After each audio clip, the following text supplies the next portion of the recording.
This, something valuable once came out of those hills. As the decades passed, the legend of the lost mines became part of the folklore that defined southern Illinois. Prospectors arrived in the 1800s, digging holes, blasting rock, and panning the creeks for trace metals. They found minerals. Yes, iron, lead, even a little zinc, but never the fabled treasure. Still, the rumors refused to die. Every few years, someone new would swear they'd found the entrance to Renault's mine, or stumbled upon old tools buried in the dirt. Some claimed to have maps handed down through families, with cryptic symbols marking a hidden valley or ridge. There's one particular area near Garden of the Gods that many treasure hunters point to, the massive sandstone formations there, shaped by time into pillars and cliffs, look almost otherworldly. Hidden between them are countless caves and fissures, perfect places to hide something. In the 1930s, several expeditions were organized to search the area using those old maps, but none came back with anything more than interesting rocks and tall tales. Another version of the story ties the mines to the Shawnee people themselves. Some say the native tribes who lived in the region long before European contact already knew of these deposits and used them to craft ornaments or trade goods. A few legends describe how they hid or destroyed the mines to keep colonizers from exploiting them. The story usually ends with a warning. Anyone who digs where they shouldn't will meet misfortune. And plenty of people claim they have. Local lore is filled with ghostly twists. Miners who vanished without a trace, strange lights seen flickering in the woods at night, and caves that seem to breathe as if something alive is inside. There's even talk of a guardian spirit, sometimes described as a tall man in old frontier clothes, who appears just as treasure hunters are about to make a discovery.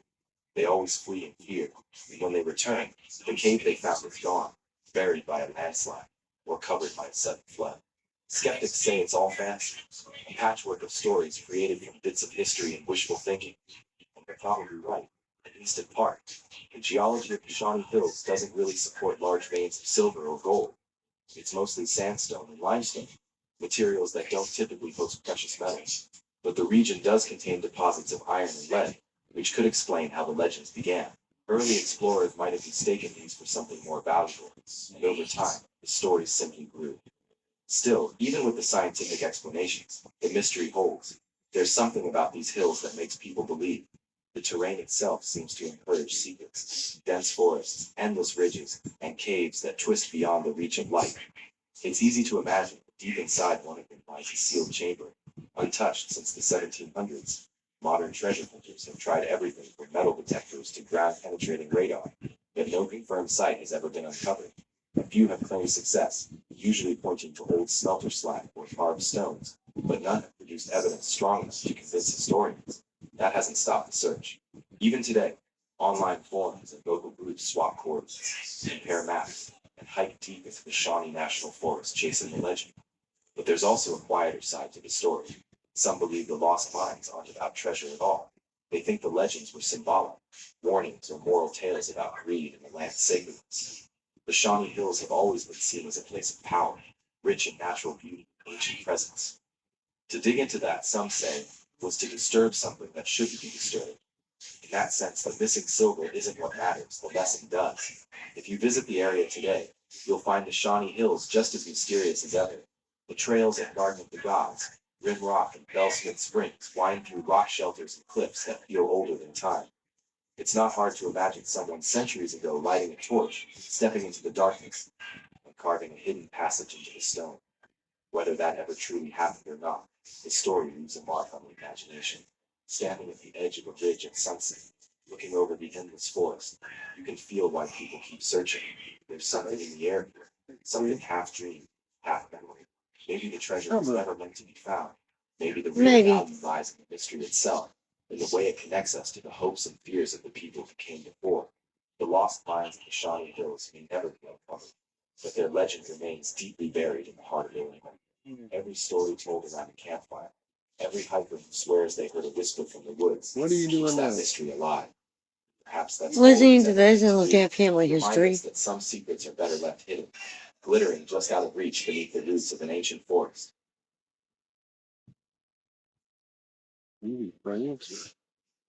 The stone forts of southern Illinois. If you drive through the southern tip of Illinois, weaving between the ridges and forests of the Shawnee National Forest, You might come across something strange hidden in the trees, massive stone walls, weathered and silent, built by hands no one can identify. These are the mysterious stone forts of southern Illinois, ancient structures that seem to have no clear purpose, no known builders, and no recorded history explaining how or why they were made. Local hikers often stumble across them without realizing their age. They look like the remains of old fortifications, piles of limestone arranged in long, curved walls across high ridges. In some places, the rocks stretch for hundreds They're of Indian burial forming mounds, duh. semicircular enclosures that overlook valleys or rivers below. They've been called forts for over a century, though no one can say with confidence who built them, or even if they were really way to the Ohio River. One site that often captures imagination is Millstone Bluff, located near Simpson. Unlike the others, this ridgetop site contains both a stone enclosure and evidence of later Native American occupation. Petroglyphs, carvings of human figures, animals, and symbols can still be seen etched into the rock surface. Standing there, surrounded by forest and silence, you get a sense of how layered the past truly is. You can almost feel the weight of generations who came and went, each leaving their mark on the same stones.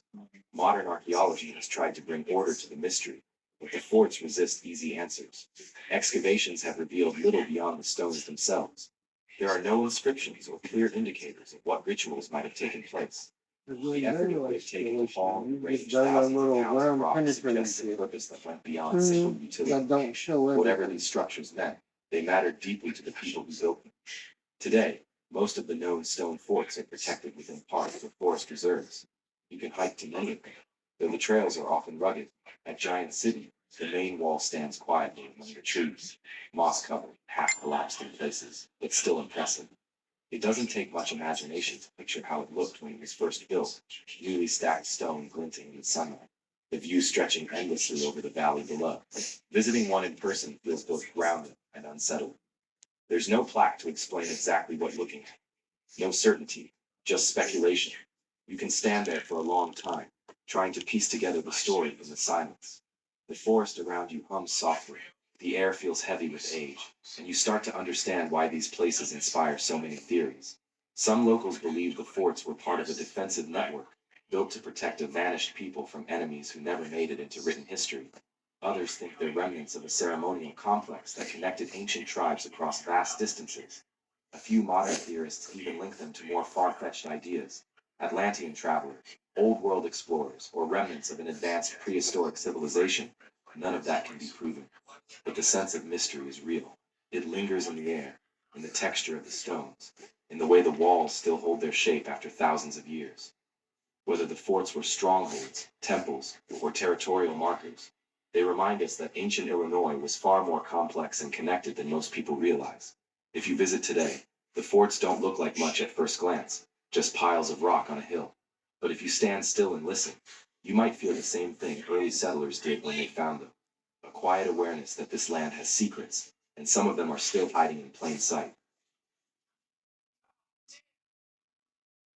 The cave and rock legends and hidden treasure tales.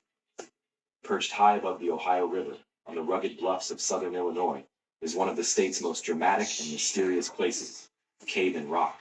This natural landmark, carved into solid limestone, has been a witness to centuries of history, legend, and lawlessness. At first glance, it's a stunning geological wonder, a yawning cavern, about 55 feet wide, opening like a dark mouth into the cliffside. But to those who know its past, it's far more than a pretty sight. It's a place where countless stories of pirates, bandits, and buried treasure have taken root, and where the line between history and folklore has long since blurred. The story of Cave and Rock begins with nature itself. Over thousands of years, the Ohio River slowly ate away at the limestone, creating this hollow space on the Illinois side of the border. Indigenous peoples were the first to discover and use it, perhaps as a temporary shelter or lookout point. Later, early European explorers and traders marked it on their maps as a navigational point. But by the late 1700s, as flatboats and keelboats began drifting down the river toward the Mississippi, Cave and Rock gained a darker reputation. This was the frontier, wild, lawless, and unpredictable. The Ohio River was the main highway of commerce, but also a corridor of danger. Bandits and conmen soon realized that this cave made the perfect hiding. From its high vantage point, they could spot incoming boats, lie in wait, and ambush unsuspecting travelers. It was remote enough to vanish into, yet close enough to the river to launch quick attacks. The first group linked to the cave was a gang known as the Mason Gang, led by the ruthless Samuel Mason. Mason had once been a Revolutionary War soldier, but after deserting, he turned to robbery and murder. His band of outlaws, along with river pirates and counterfeiters, used Cave and Rock as their den in the late 1790s. They'd wave down riverboats pretending to offer food or trade, then rob and sometimes kill the crew. Victims' bodies were said to be dumped into the Ohio River below. Some tales even describe makeshift gallows set up inside the cave for those who resisted.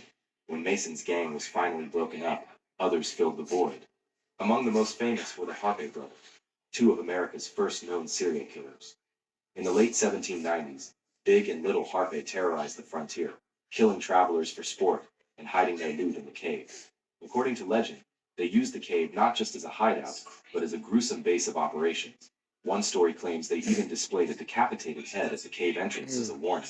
The Harpes were eventually hunted down, but their legend left an indelible mark on the place. As decades passed, Cave and Rock continued to draw outlaws and adventurers. By the early 1800s, counterfeiters, smugglers, and river pirates all took turns claiming it. Stories spread of gold and silver hidden in the nearby hills, treasure buried in the cave floor, and secret tunnels leading from the cavern to the riverbank below. Locals whispered about strange lights seen near the cave at night. Some believed they were ghostly lanterns of long-dead thieves, still searching for their lost loot. Not all the tales were dark, some were just strange. There are accounts of travelers who claim to hear voices echoing from deep within the cave, or of seeing shadowy figures on moonlit nights that vanished when approached. Others reported finding crude carvings on the walls, initials, symbols, even what appeared to be maps scratched into the limestone.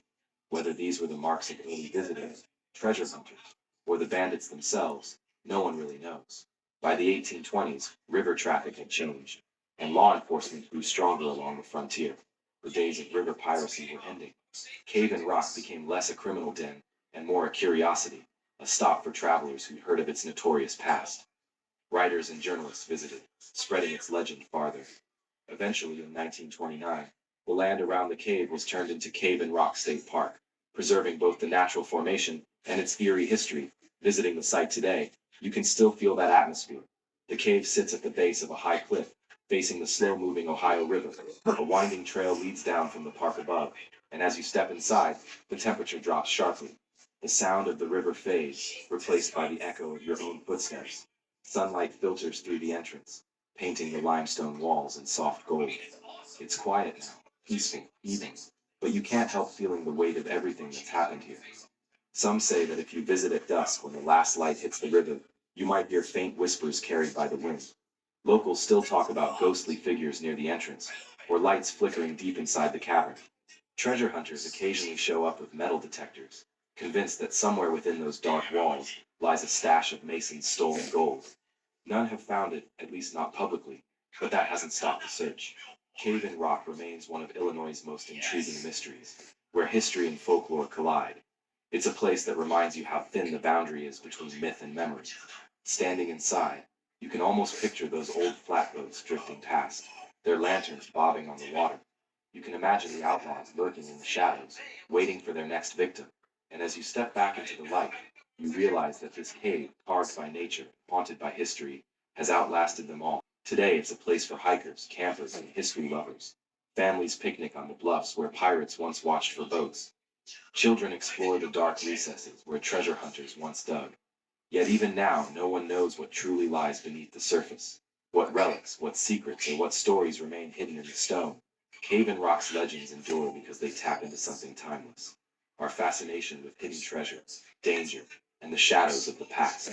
Maybe there's no gold left to find, and maybe the ghosts are only echoes of our imagination. But the feeling of mystery remains. Standing there facing that dark mouth of stone, it's easy to believe that somewhere deep inside, the past is still watching.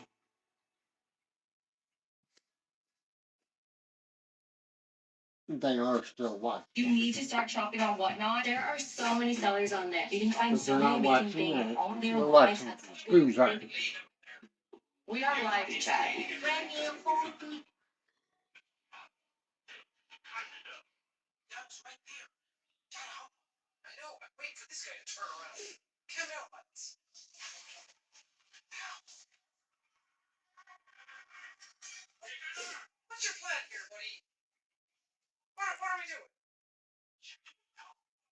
I only feel negative things here. Yeah. I don't feel anything else. No, nothing feels good about any of this mission. When they found his body, he was a pile of mush. Maybe it's nothing. If it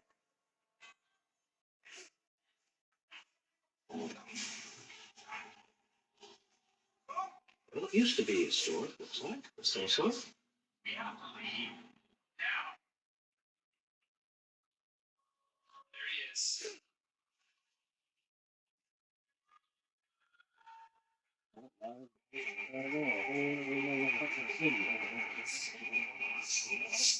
The Windy City, the capital of the. Throughout North America, there are stories that pop up every now and then about a big black wildcat roaming the forests. You hear them from people in small towns, from folks.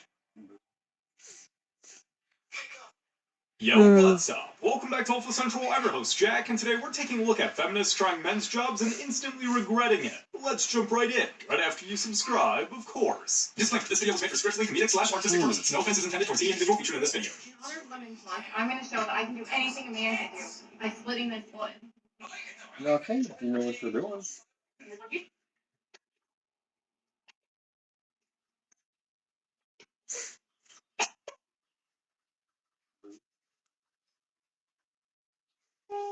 This little green one here seems to need a home.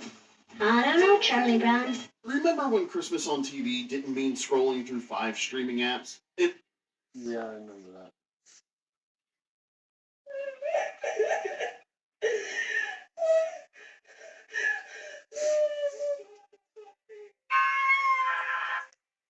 Oh, no, I'm not listening to that lady scream like that. But